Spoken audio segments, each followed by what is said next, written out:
The bee house. This is where we store all the supplies we need for bees. We've got wire to fix the fence around the bees in an attempt to keep the bears out. It's an ongoing arms race every year between the bears and the humans and the bees.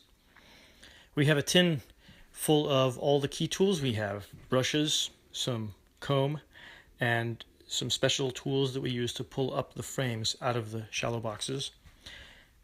We've got the bee suits, which we wear. They're white. That helps to ward off the bees, and they're thick, very hot in the summer, with a big net on your head, all of which keeps you from getting stung too badly.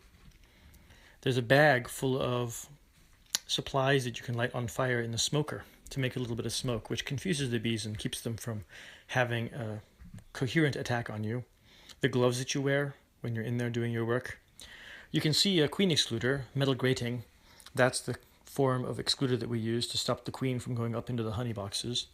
You can see some spare frames, and you can see some spare boxes that the frames fit into, and a whole lot of tools that we use to repair the beehive boxes and to repair the fence that surrounds it.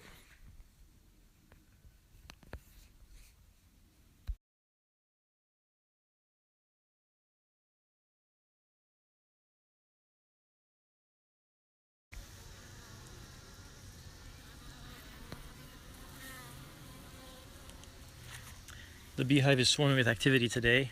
It's the end of July, so we're almost into the dearth when there's not that many flowers in the forest for the bees to get nectar from. But there's still a few, and they're off on their search 2 miles at a time, getting nectar and getting pollen. The entrance to the beehive is tiny so that rodents can't get in. And there's guard bees that stand guard at the front and make sure no imposters come into the beehive. You can actually see one of the bees landing, carrying a big load of pollen on his rear legs, on his hind legs.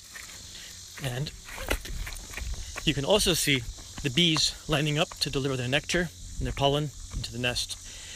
The bottom 3 boxes of the beehive, that's where the queen is laying her eggs. Above that there's a silver line, that's the queen excluder. And the queen excluder is a grating small enough that the queen can't go up through that. So the top 2 shallow boxes on top of the beehive is pure beeswax and honey. That is what we try and harvest from. If you harvest too much, they won't have enough honey for the dearth in August, before the flowers come out in September. If we harvest too little, then we lose our chance at getting enough honey to make room and space for them to make even more honey.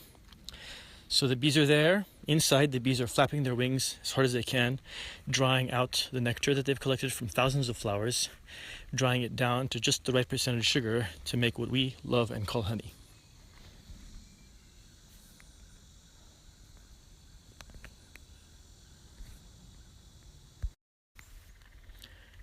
Inside the beehive, here are some shallow frames right on top of the uppermost body of the beehive.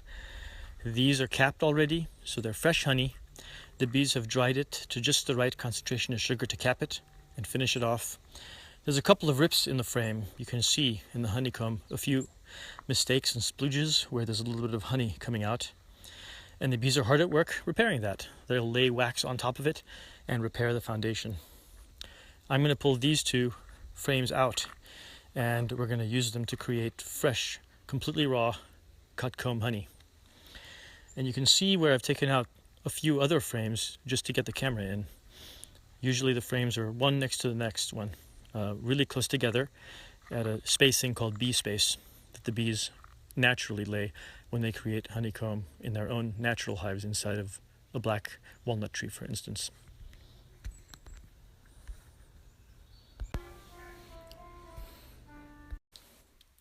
We've laid the frame on its side on a cooking tray, and now using a knife we can actually cut the entire honeycomb out from the surrounding wooden framework. And then we've got ourselves the raw materials for cut comb honey. We cut it into pieces that are a few inches wide, and each one goes into a separate plastic container and gets sealed. And that's the beginning of the final part of the process for getting cut comb honey to our friends. You'll notice that every time you do this, every frame of honey has a different color. And even the honey coming from the first frame is a little bit darker. The honey coming from the second frame has more of a caramel taste and is a little bit lighter.